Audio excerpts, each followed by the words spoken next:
Hello friends, ఎలా ఉన్నారు? అందరూ బాగుండాలనే కోరుకుంటూ ఉన్నాను.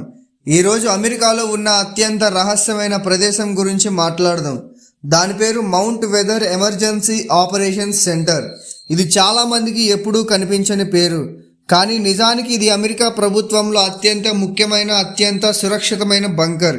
అసలు ఈ మౌంట్ వెదర్ అంటే సాధారణ బంకర్ కాదు. ఇది పూర్తిగా ఒక భూగర్భ నగరం లాంటిది. బయటకు ఇది ఒక పర్వతంలా కనిపిస్తుంది, కానీ లోపలికి వెళ్తే దాదాపు ఒక పెద్ద అండర్ గ్రౌండ్ సిటీలా ఉంటుంది. ఇక్కడ అధ్యక్షుడు, ఉపాధ్యక్షుడు, కాంగ్రెస్ సభ్యులు, టాప్ సైన్స్ ఆఫీసర్స్, అలానే అందరూ అత్యవసర పరిస్థితుల్లో ఉండగలిగే సేఫ్ జోన్ లా ఉంటుంది. మౌంట్ వెదర్ ఎక్కడుందో తెలుసా? ఇది వర్జీనియా రాష్ట్రంలో వాషింగ్టన్ డీసీకి సమీపంలో ఉంటుంది. అంటే రాజధానికి ప్రమాదం వచ్చినప్పుడు బ్యాకప్ మౌంట్ వెదర్ని యూజ్ చేస్తూ ఉంటారు. మౌంట్ వెదర్ అసలు ఎందుకు నిర్మించారు? ప్రపంచ యుద్ధం తర్వాత అమెరికాకు ఒక పెద్ద భయం మొదలైంది. అదే అణుబాంబులు. రష్యా, చైనా లాంటి దేశాలతో కోల్డ్ వార్ ముందు పెరిగింది. అప్పుడు అమెరికా ప్రభుత్వం ఆలోచించింది, ఒకవేళ రాజధాని మీద అణుదాడి జరిగిందంటే దేశం ఎలా నడుస్తుంది? అప్పుడు వారు నిర్మించిన ప్రదేశం మౌంట్ వెదర్. అసలు ఈ మౌంట్ వెదర్ ఏం చేస్తుంది అని అంటే, ఇక్కడ ఒక భూగర్భ కమాండ్ సెంటర్ ఉంటుంది. ఏదన్నా క్లిష్ట పరిస్థితుల్లో దేశం ఎలా నడవాలి, ప్రజలను ఎలా కాపాడాలి, రేడియో కమ్యూనికేషన్, ఎమర్జెన్సీ ప్లానింగ్, ఇవన్నీ ఇక్కడ నిర్వహిస్తూ ఉంటారు. ఒక్క మాటలో చెప్పాలి అని అంటే యూఎస్ఏకు బ్యాకప్ గవర్నమెంట్గా వర్క్ చేస్తూ ఉంటుంది. అసలు ఈ మౌంట్ వెదర్ లోపల ఫెసిలిటీస్ ఎలా ఉంటాయో తెలుసా? ఫస్ట్గా అండర్ గ్రౌండ్ టనెల్స్ ఉంటాయి, పెద్ద కమాండ్ సెంటర్స్, అలానే super computers, food storage capacities, నీటి ట్యాంకులు, విద్యుత్ generators, medical centre, helicopter landing, అలానే కొన్ని వందల సంఖ్యలో గదులు ఉంటాయి. అంటే ఒక వ్యక్తి నెలల తరబడి బయటకు వెళ్లకుండా ఇక్కడే జీవించగలడన్నమాట. మౌంట్ వెదర్లోకి సామాన్య ప్రజలు, సోషల్ మీడియా, యూట్యూబర్స్, టూరిస్టులు ఎవరిని అనుమతించరు. ఇది టాప్ సీక్రెట్ ప్రాంతం. ఇక్కడకు ప్రవేశం ఉన్నవారు కేవలం అమెరికా అధ్యక్షుడు, army command, homeland security systems, అత్యవసర మేనేజ్మెంట్ టీమ్స్ మాత్రమే యూజ్ చేస్తూ ఉంటారు.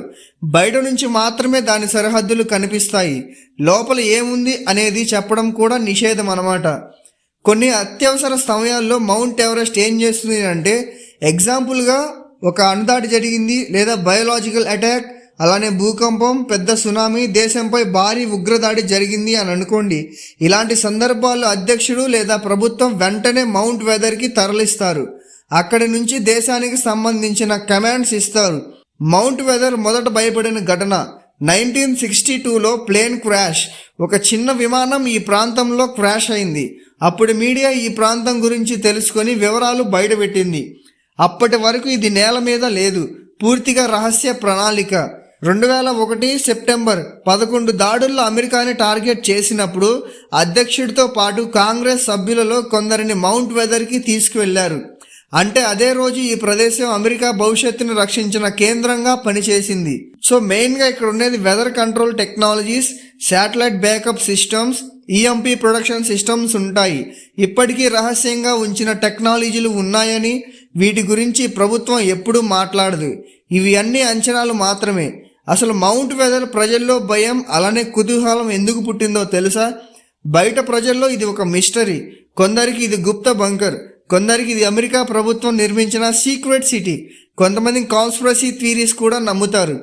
కానీ అధికారంగా ఇది ఎమర్జెన్సీ ఆపరేషన్ సెంటర్ మాత్రమే. అసలు ఎందుకు ఇది ఇంత ముఖ్యమైనది? ఒక వాక్యంగా చెప్పాలి అని అంటే, దేశం ధ్వంసమైన ప్రభుత్వం మాత్రం బతికుండాలి. అమెరికా ఈ సిద్ధాంతంలో నిర్మించిన ప్రాంతమే మౌంట్ వెదర్. ఈ కేంద్రం ఉన్నంత వరకు దేశం పూర్తిగా పడిపోదు. అందుకే దీనిని యూఎస్ఏ యొక్క లాస్ట్ లైన్ ఆఫ్ డిఫెన్స్ అని కూడా అంటారు. సో ఫైనల్గా కంక్లూడ్ చేయాల్సింది ఏంటంటే, మౌంట్ వెదర్ మనం చూసే సై-ఫై సినిమాలా ఉంటుంది. లోపల నిజమైన భూగర్భ ప్రపంచం, రహస్య సాంకేతికత, అత్యవసర కమాండ్ సెంటర్లు.